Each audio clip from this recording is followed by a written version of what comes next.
Shift into an attitude of gratitude.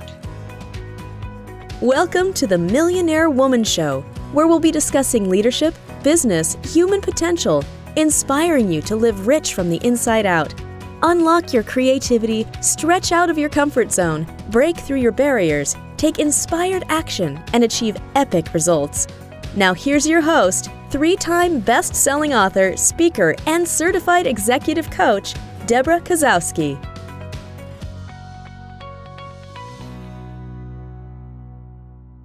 Hello, everyone, and welcome back to another Millionaire Woman Show, where we bring you inspiring guests. We're going to motivate, educate you to help you live life rich from the inside out using principles of life, leadership, and business, and stepping into your potential. Today, I'm very excited we have a dual guest panel today, so I can't wait to share with you. Mark Victor Hansen is probably the best known co-author for Chicken Soup for the Soul book series brand, setting world records in book sales with over 500 million books sold.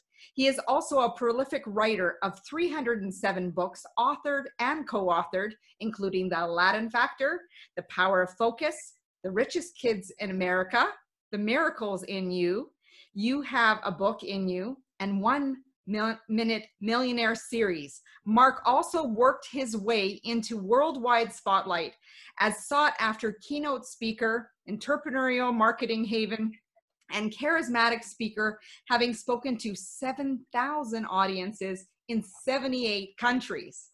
And with him by his side is his beautiful bride, Dwyer. Hansen is a business strategist, successful entrepreneur, speaker, and author of US and China.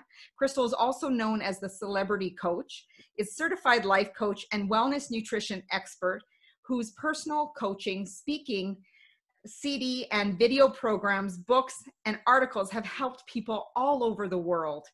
Crystal is a member of the International Coaching Federation and founder of Crystal Vision Life Limited, crystalvisionlife.com, the Skinny Life, a wellness company, skinnylife.com. Crystal is also the author of Skinny Life, The Real Secret to Being Physically, Emotionally, and Spiritually Fit.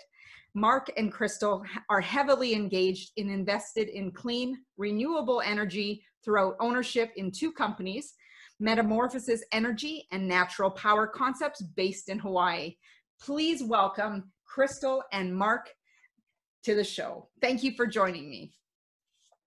Thank you, Debra. We're so happy to be here with you today. Absolute delight.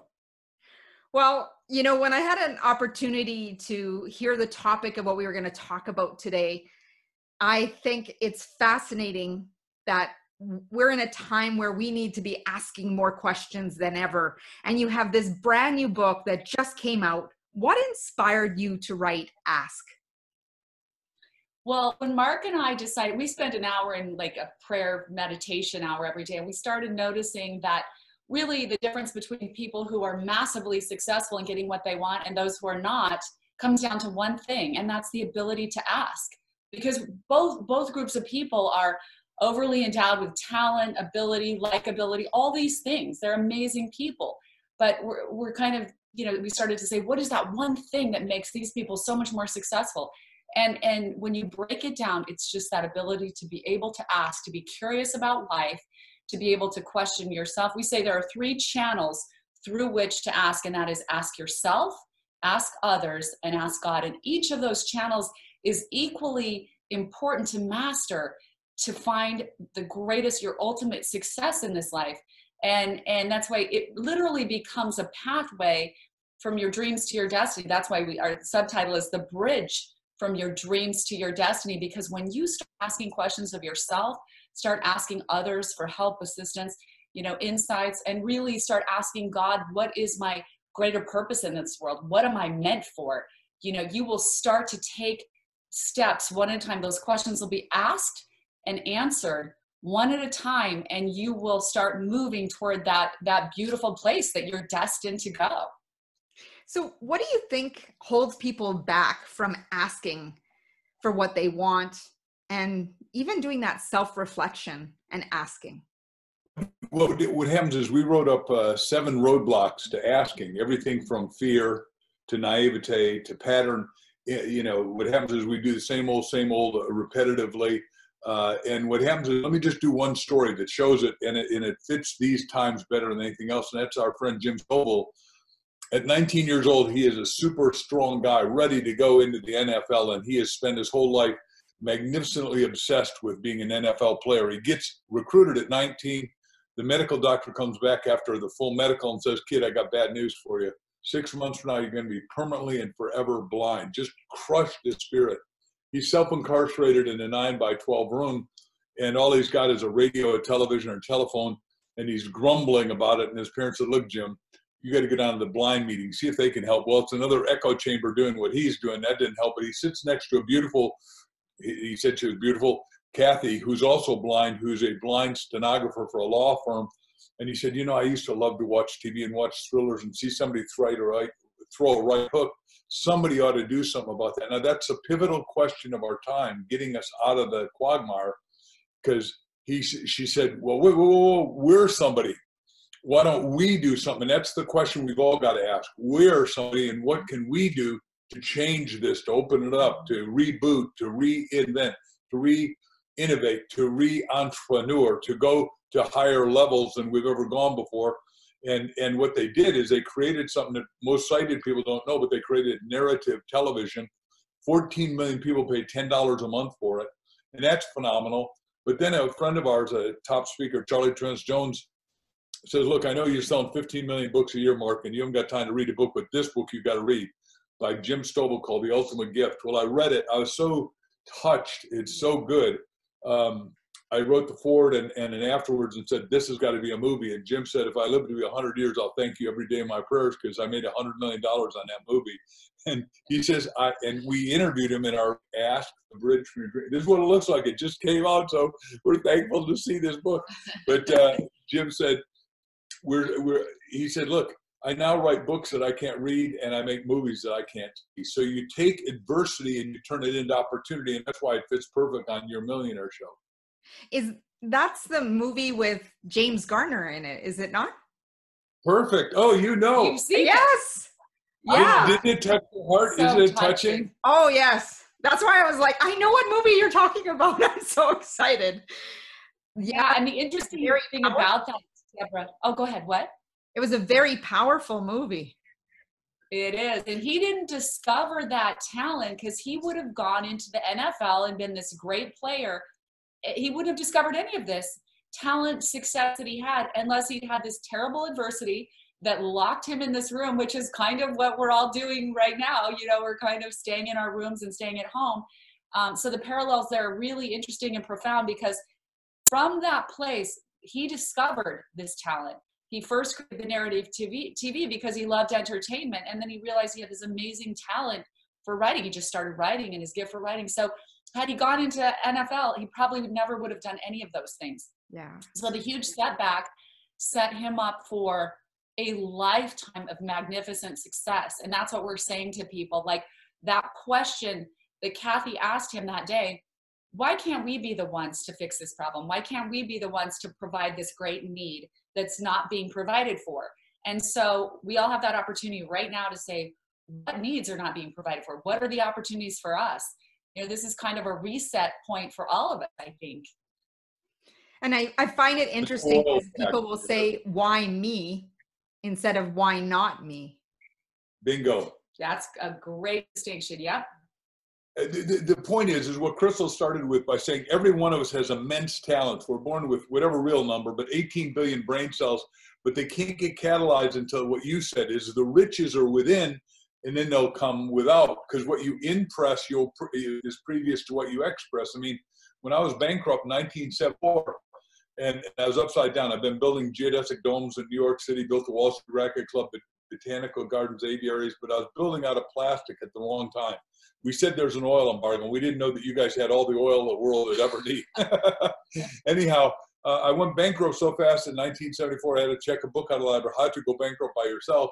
And I'm hiding out under the sheets for 6 months. But then all of a sudden, I really wanted to be a communicator. And I said, we teach, ask yourself, others, and God. And I said, okay, God, what am I supposed to do? And he said, well, you're supposed to, I think, be a professional speaker and writer. And I thought, sure, okay. So I was living in Hicksville, Long Island, New York, and went to my three roommates at breakfast. And I said, any of you guys know somebody that's not a famous person, a medical doctor, a lawyer, or a celebrity that's out speaking and somewhere younger? And then one guy said, a guy a few years older than you is talking out to all the realtors out in Hauppauge, Long Island, New York. Well, I raced out there, watched this guy for 3 hours, mesmerized the audience. I asked Jim Collins, that's his name, can I take you to lunch? He said, I love a free lunch. I said, well, great, I'm going to buy. But can I ask you how to do this business of speaking? And then, I ended up doing 1,000 talks a year for the first 3 years. And in between talks, I was selling every minute. So, because I had nothing else to do. It was my magnificent obsession. And people said, well, do you have that story in a book? And so I started doing books. And now we're actually, because of the book Crystal and I've written 309 books later. Yeah. Wow. See, and again, you didn't know where your path was taking you. You just kind of followed where the clues led. Bingo. That's exactly right, Debra. And that's why asking is so important, because so often in life, life has a lot of setbacks. That's just the nature of life. It's a journey for all of us, and we're going to have personal crises and we're going to have setbacks. And during those times, it's easy to cave into that and just, start wallowing. But we found that if you just start asking questions, it's the simplest tool to use and learn. If you learn to use it effectively, it will change everything, because question by question, answer by answer, you will start to pull yourself out of where you are. You will start to get, every question delivers an insight, a solution, an idea, a plan, and then from there you start saying, okay, now I'm starting to see my purpose, my plan, what I'm good at, and how do I get assistance? Who do I talk to? Who does this, well, what I want to do? How do I reach them? How do I find out more? And start reaching out to people, start asking for help and assistance. Amazing thing about that is we did a lot of research for the book, and we found that the studies show that if you ask someone, they're very likely to give you the assistance you're asking for.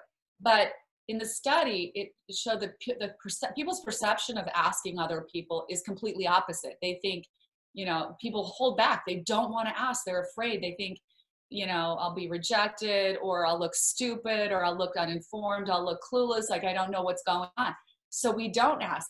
When the studies show that if we just ask, people are 80% likely to help you. That's a high percentage of help that we could get if we're just willing to learn to ask. And like Mark was talking about those 7 roadblocks to asking, we found everyone has at least one of those roadblocks, the unworthiness, fear, pattern paralysis, all of that. So we tell some magnificent stories in the book about people who had those and, have overcome them. And just by reading those stories, it's powerful, because stories are metaphors for our brain, and metaphors are patterns, and our brain works in pattern. So if we're able to, learn from other people's stories, we get stronger and better, and it helps us overcome and recognize those roadblocks that we're carrying in our own lives. So I have to share a story with you about that. And then I'd love to get your insight. So years ago, I was at a real estate seminar when I first was kind of caught into, hey, I can be a speaker like that. Just watching how people were drawn into this speaker. And it happened to be a friend of my husband's. And I had gone up to him during the break and I said, I'd really love to pick your brain about how you can be a speaker like that. And he said, you know what, Deb, I'll pull you up. We'll talk after the break. And little did I know in that moment that I would have my greatest learning experience is he pulled me up in front of those 200 people and asked me what I did wrong. And it was all about, because I said, I want to pick your brain. And I have to tell you, anytime someone asks me that now, I get a little trigger to say, oh yes, you remember when you did that. But it was the greatest learning experience because it helped me understand that there's this reciprocity. And when you're asking with the intention not to just take from someone, but to have that giving and receiving in return. So he talked about volunteering, studying people and all these things, like taking them for lunch. And, but it ended up being my greatest experience. And after that, all these people came up to me, said, oh, you could do this. You could join the Speakers Association. You can do this, Toastmasters. And I was like, whoa, I suddenly got a lot of feedback as to what steps I could take. But had I not taken the chance to stand in front of 200 people and feel like I was embarrassing myself, it has taken me on a different trajectory as well. So is there a certain way people need to pay attention to how they're asking? First of all, I want to go back to, you dealt with one of the great pieces of reciprocity, which is generosity of soul at some levels. And again, it's inside out. How are you going to benefit them so then they're willingly and wantingly benefiting you? And it's one of the things that was flashing in my mind was that what's true is because there are 800,000 podcasts now in North America, and Americans, because they're cloistered, are listening to 57 million minutes a day, hours a day. And the average North American is listening to 7 hours podcast.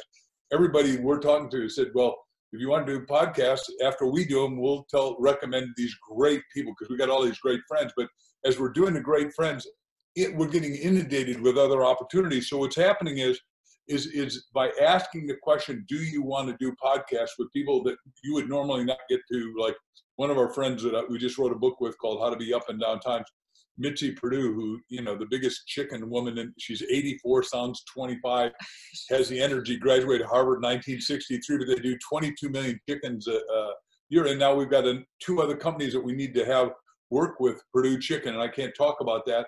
But it's just so amazing that, if you have a spirit of excellence that is giving and believes in reciprocity of the soul and spirit and heart and mind, riches will come and seek you.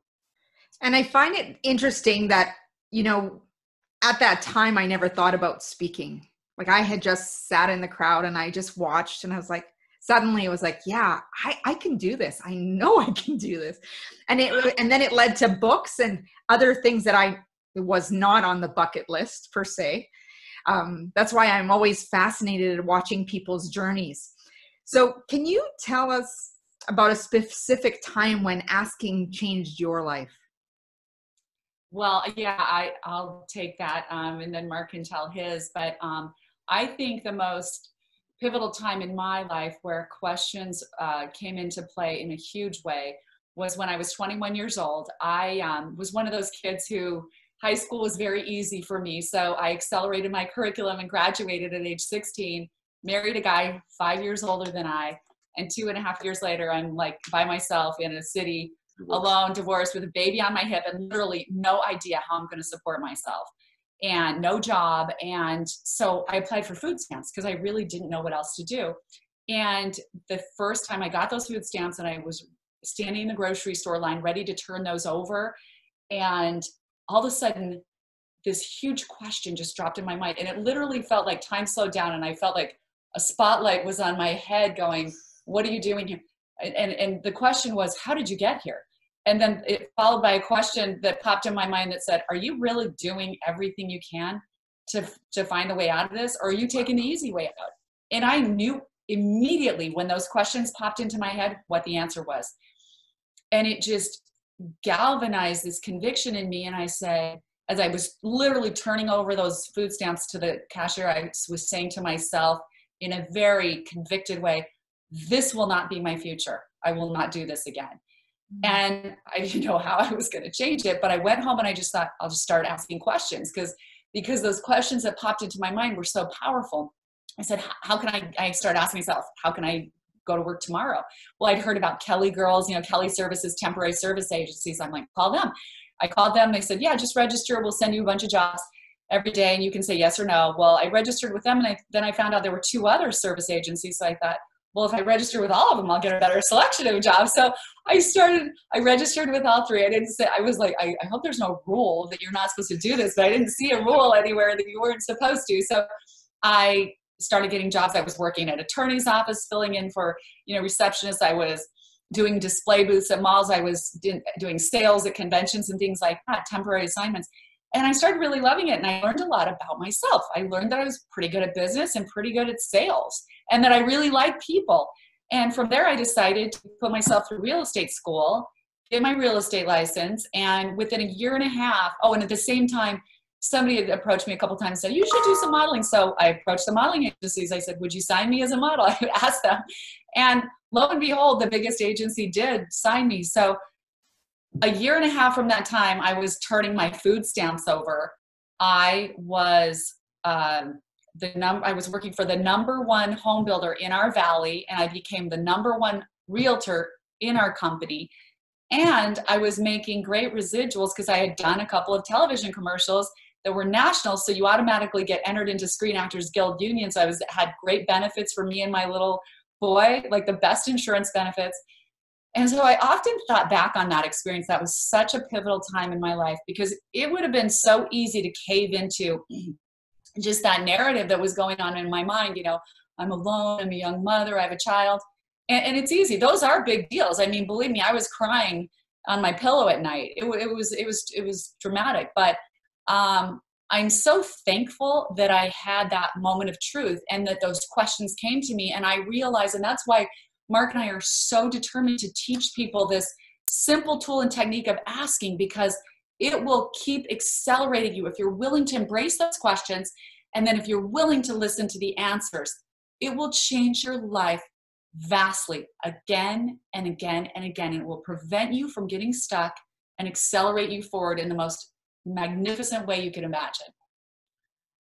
I think the key there was that question, are you doing enough? And I think right now people, some people have lost their jobs and they're like in the why me state.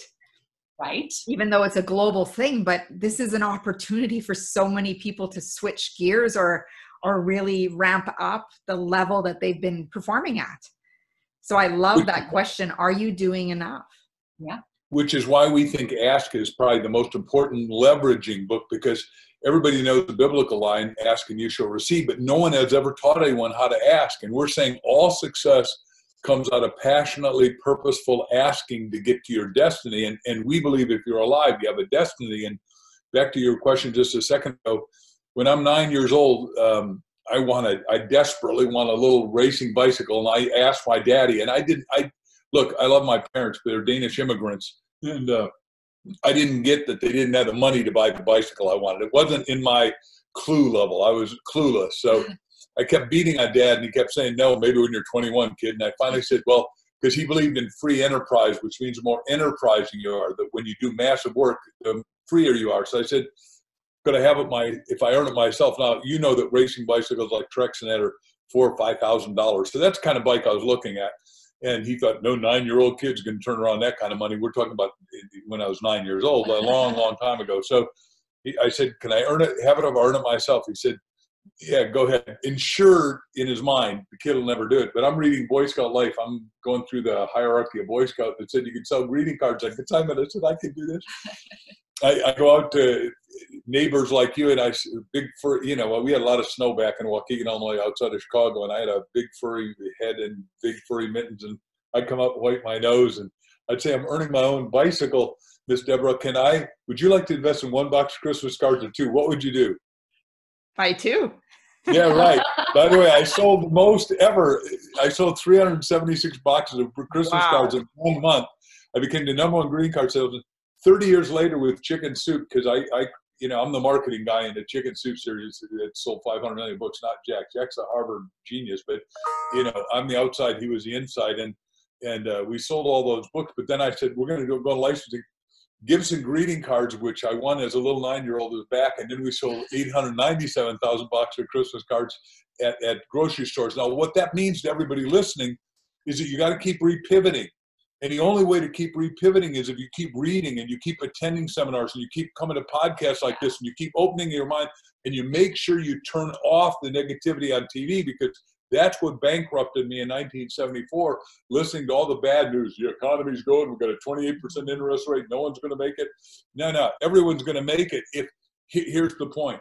If you read Survival of the Fittest by Clarence Darrow, he said it's not the smartest, it's not the strongest that survives. It is the one most adaptable to change. And we're saying, we think, and you're allowed to say yes or no, but the only way you can adapt is by learning to ask.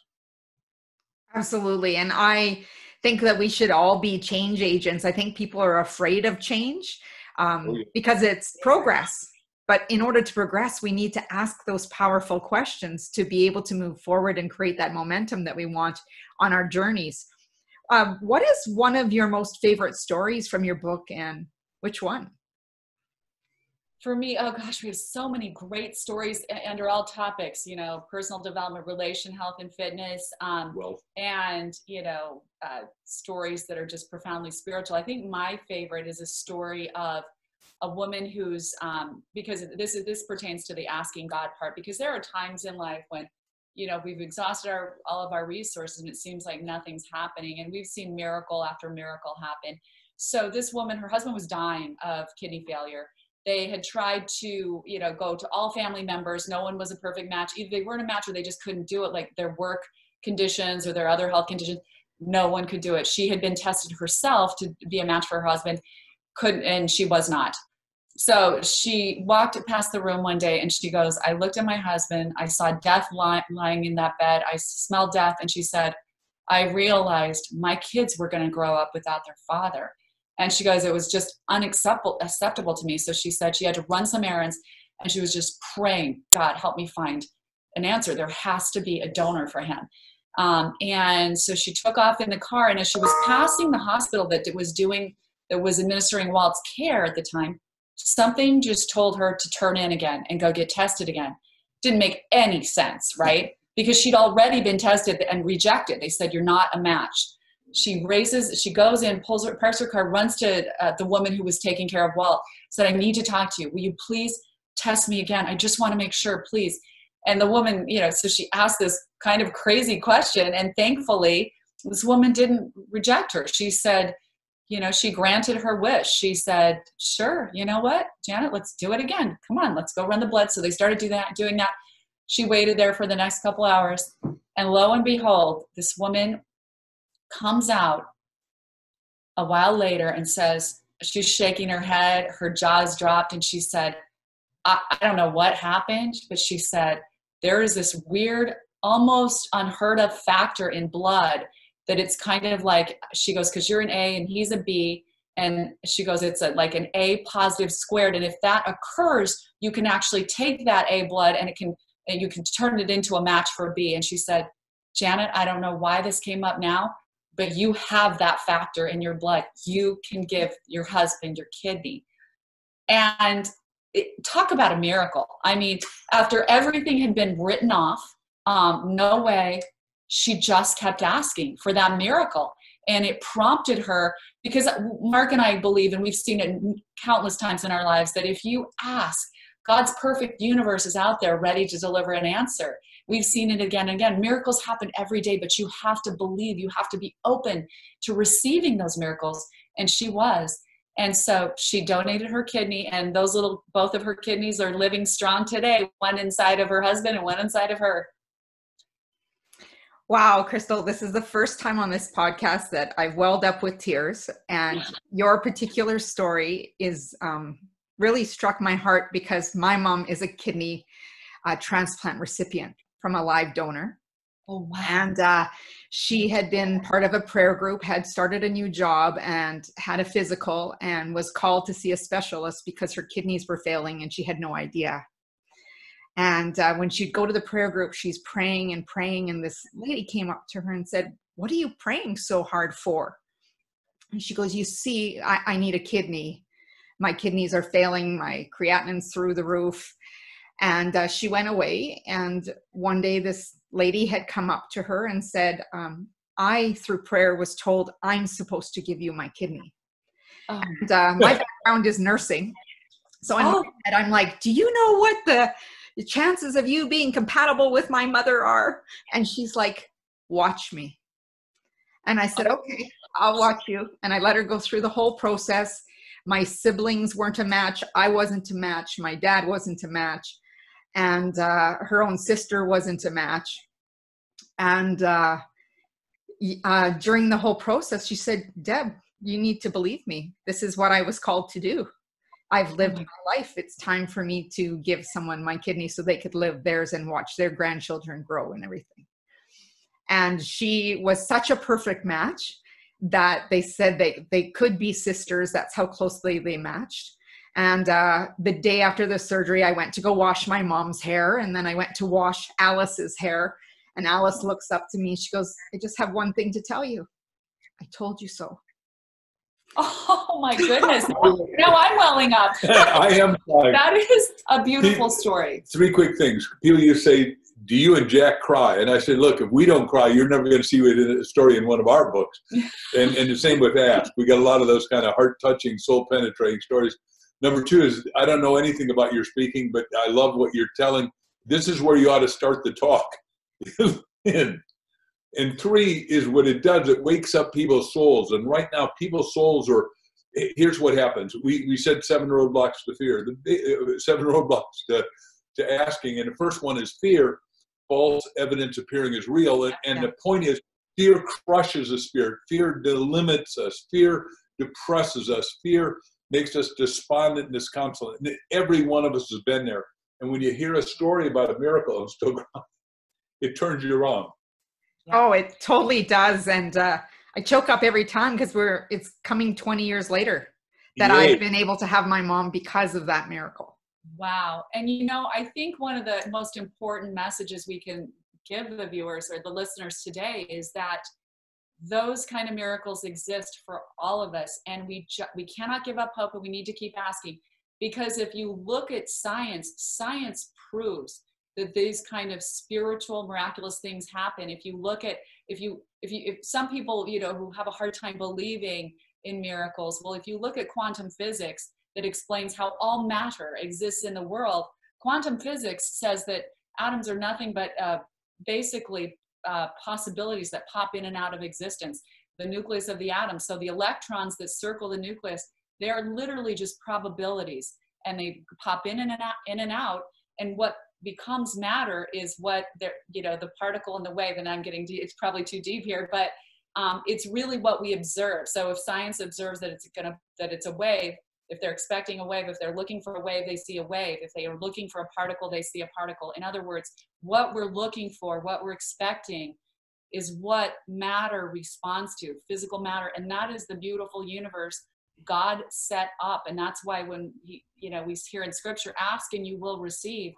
It is part of, it's where science ends, spirituality begins. We really believe that. And there are miracles happening every day, but the important thing is to believe, to keep asking, and to keep looking and expecting the magic to happen in your lives.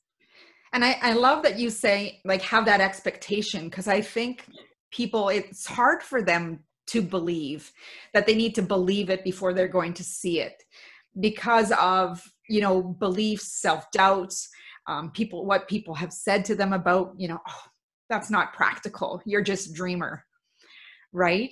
So I would love for you to speak to, how do people handle those points of practicality so that they can tap into that miracle? Well, we're saying you've got to ask big, and in a short term, Bill Gates says you probably will ask for too much, but in the long term, we don't ask for enough. So let me give a quick example that also resonates with the one you did about your mommy just right now. And that is that the head of the Red Cross, Elizabeth Dole, said, hey, look, Mark, we're out of blood and people are dying. And, as a nurse that you need 9 pints of blood to your whole body. So, and I said, well, let's get it from the medical doctors. I mean, we got 700,000 of them in America back then, and that's plenty. He said, no, they won't give. So I said, well, look, I have 10 honorary doctorates, but 3 in chiropractic. So I'll ask all the 77,000 doctors that see 25 million patients for adjustments a month, and we'll talk to them and say, call 800 Give Life, and we'll give blood back. And we get so much blood so fast, they reactivated all the old patients with, by adjusting them, that we had 1.5 years of cryogenically frozen blood. And it took one question. She said, you always have all these great ideas, Mark. And by the way, I don't think we are permanent. We're trying to do like you is teach people to be masters at asking. And I could have turned down Elizabeth Dole, but why would I? I mean, she asked me for a favor. I said, let me just think about it. I went to the chiropractors. They all brought in all their old patients, reactivated them. They made more money. We got the blood. Everybody was a happy camper. And we saved a lot of people that would die because of car accidents or whatever, or, being an operation. And it's so nice. And the subtext here is that all of us, feel better when we have a giving spirit. And right now, because we feel we're locked down, we feel we're self-incarcerated, we feel the world is stifled, stymied, and shot, and you can't travel, and you can't stay in a hotel. What we got to do is start figuring out what we can do and open up our mind by asking, what is it I can do to source and serve other people? That's beautiful, because I know we can get stuck in the practicality, and I know myself can be often said, Deb, you're just a dreamer, but in the dream, I see the possibility. So what I'm curious about is part of your morning routine, the prayer, the meditation, maybe the sitting in silence, to help people listen for the answer, listen and ask the question that they feel they need to. What is your practice, and how do you get yourself into a space where you're able to ask, but also receive the answer? Right. And that is such an important question. And it's such an important thing to talk about. First, I want to say to everybody, there is not one thing that exists on this earth, okay, whether it's a billionaire, a business that's worth $1 billion, $1 million, a small business, a happy, successful child, anything, a happy, successful person, a good relationship. None of those things ever existed in the physical reality before they existed in a heart and a mind. So the beginning of all creation is inside your heart and mind. So people get that backwards sometimes. They look at all the bad stuff going on out there and they think that life is happening out there. It's not happening out there. Your life is happening from the inside out, always. Everything out there, it's always happening from the inside out. So that's the place we have to start. And so if you can start by just affirming that knowledge that my life creation happens from the inside out through my heart and mind, and, you know, just get comfortable with that. And we like to go into, we'll read some scriptures that we feel like, because we're in this practice, that we actually get answers and get feedback from scriptures, or, you know, spiritual cards, daily affirmations and things like that. So we just go into that quiet space and expecting that we will create our reality. We will create our life and our universe from the inside out. And then we first talk about, you know, the things that are important, our priorities. We have to remember what our higher purpose is. We feel like there are a lot of activities we could do, but what's the most important activity? And because it is important to focus. What is the activity where we can contribute in our little corner of the world the most? And it's different for everyone. My daughter, you know, talks about this. She's a school teacher and she has the most amazing janitor at her school. And he's so kind and he's so good to each of these teachers who don't have enough resources ever, but he'll go above and beyond and make their day and make their classroom, build little things. So he's not just helping the teacher, he's helping every child that goes through that classroom. So everything we do in this life matters. It's important.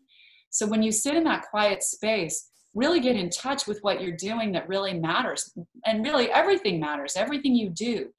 And what you talked about before, Deb, your lesson on the stage, how, you know, you said, I'm going to pick your brain. Well, it's important in the circle, when you look at the science of getting rich or the science of making money, it's important that we always look at it as a circle. I'm going to give tremendous value and I'm going to receive tremendous value. Give value, receive value.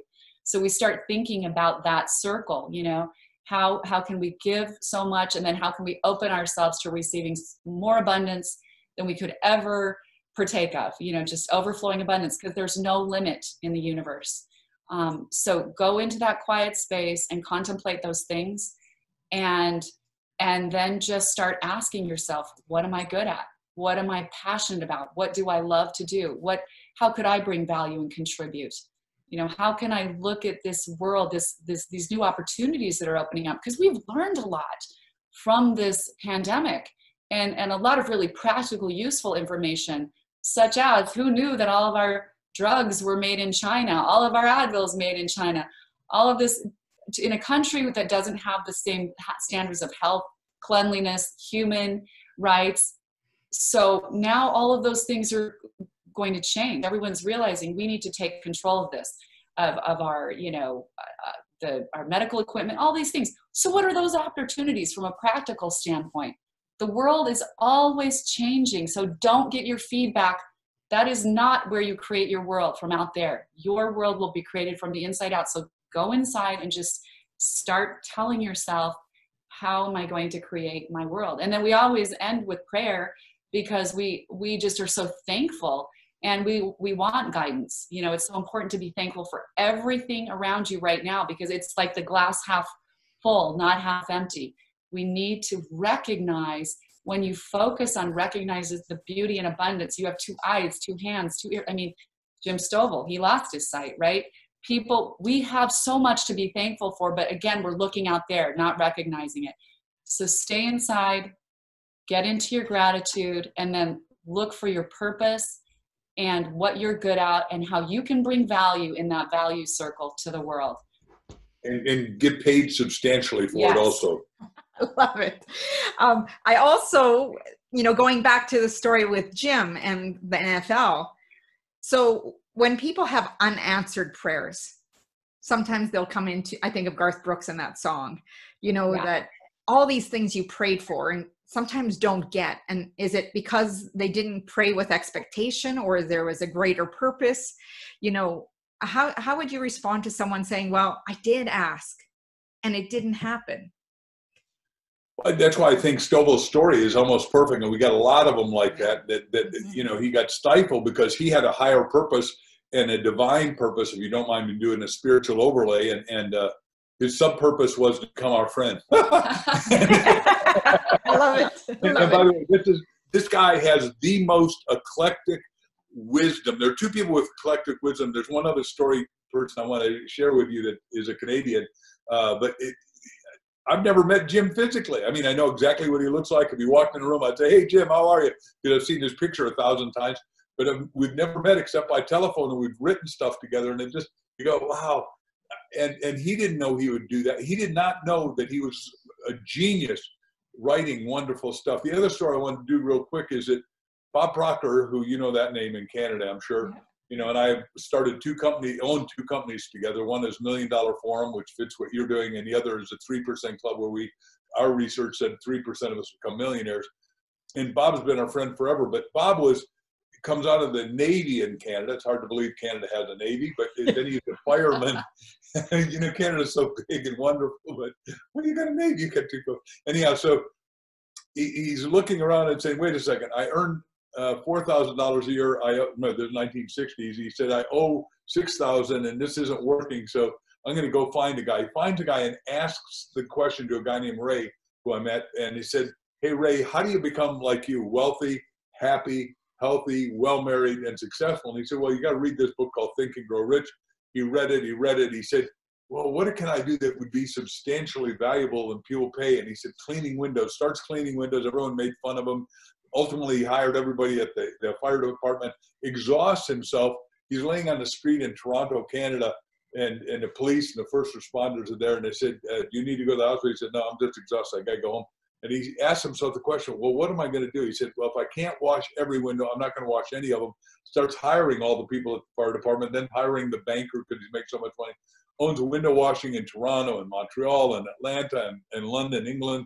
Is making $1 million a month in 2 years. So he just started making an absolute fortune. And people say, well, how do you make that fortune?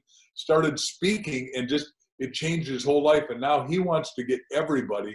His goal is a very high goal of how do you talk to 1 billion people and inspire them like you and I, and we want to, from the inside out, and wake them up. And this, look, I never said this before, but maybe it's such a spiritual overlay God's putting on all of us that we all got to wake up. And podcasts like this, I think, are the revectoring, the repivoting, the reinventing, the entrepreneurship of the new humanity. Yeah. No, I appreciate that very much. What is one thing that readers would be surprised to learn about you? One thing that readers would be surprised. How much she loves me. Well, for me, you know, I think it's always a surprise because people look at people, you know, who are successful sometimes and think it's always been easy in our life. We've had a lot of setbacks, you know, challenges. And also, people probably don't know, I came from a family of 9 kids, 11 people, the same 2 parents, which was a wonderful upbringing because the socialization is just so unique when you have all of those people. You know, you have to learn to find your voice and form alliances and all of these things.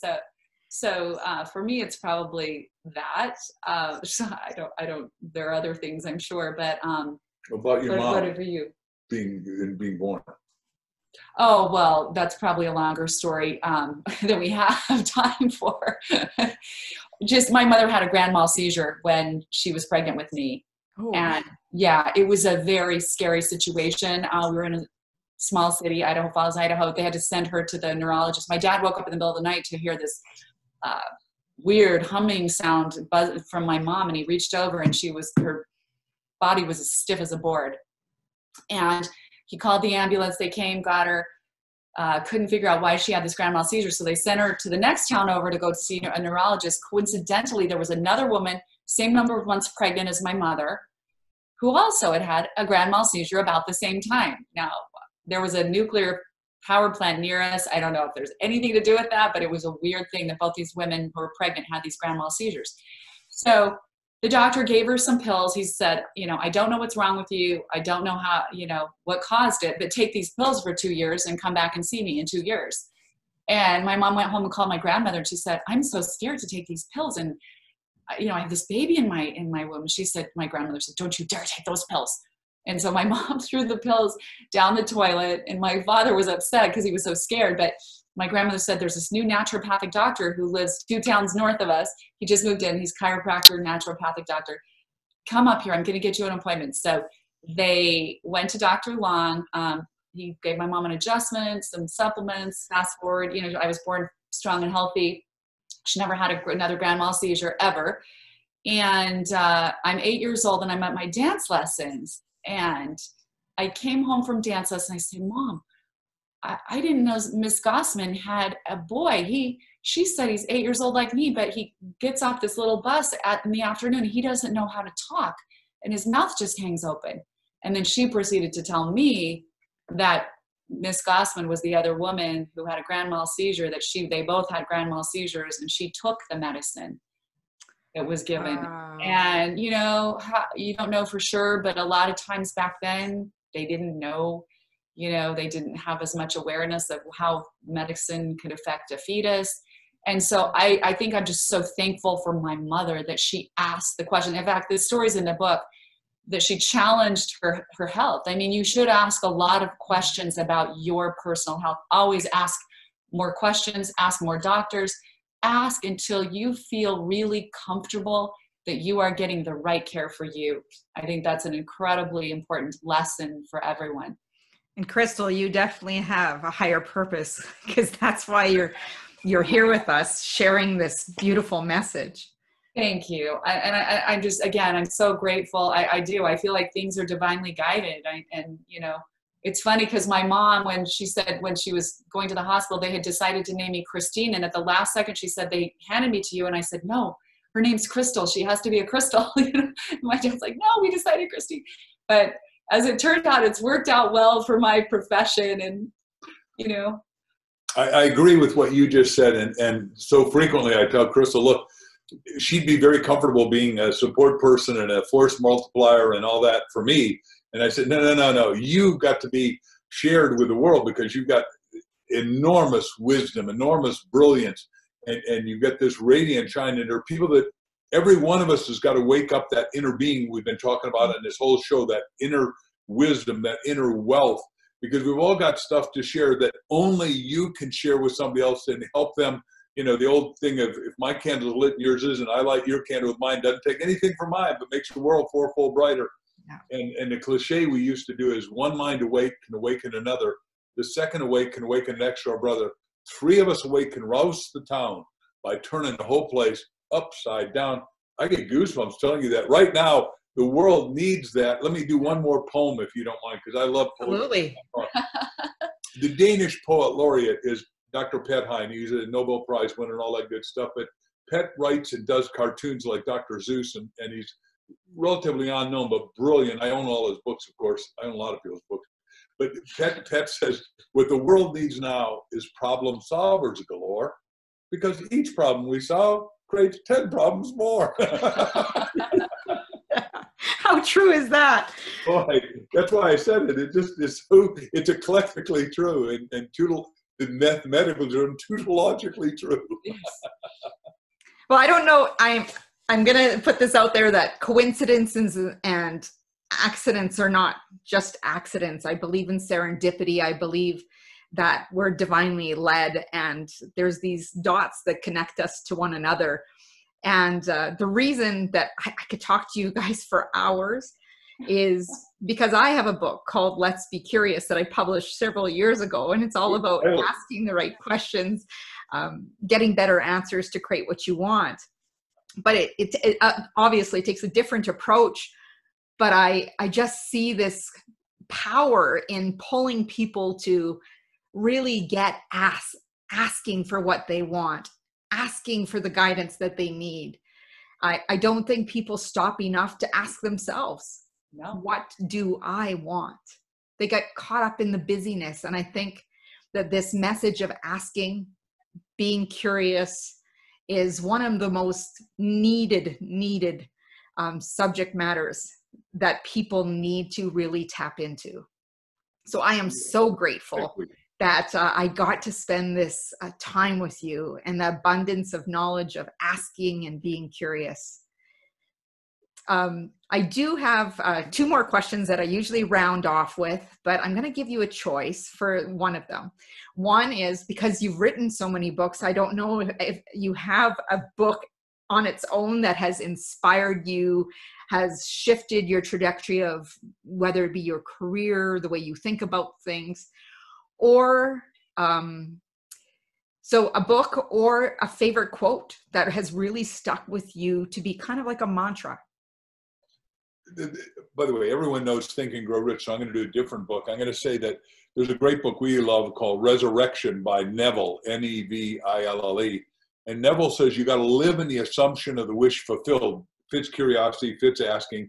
And so you got to ask yourself, well, what is it that I assume that I want to fulfill? And for our case, we want to get everyone to read the book Ask one way or another. I mean, they could go to a library and check it out. When libraries are open, they can check it out again. I guess that's sort of silly on my part.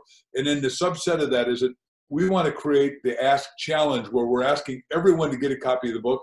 And because bookstores don't open, buy it at Amazon, send a receipt to reception@markvictorhanson.com. And what are we going to do, honey? Well, we thought, how fun would it be to have the biggest book club discussion for this book, because we want people to read the book and then come together and let's discuss how it applies in our lives. So it'll be like a private group that we're putting together. So when you buy your book, like Mark said, send the receipt, the Amazon receipt, to reception@markvictorhanson.com, and we will send you an invitation to the book club. We'll let everybody get a chance to read the book, and then we're going to send this out, and it'll be really, really an interesting time together. And let me just subset it. Not only are we with you in Canada, but in a few minutes we're with somebody in London. And this afternoon at the end of the day, we're with somebody in Vietnam.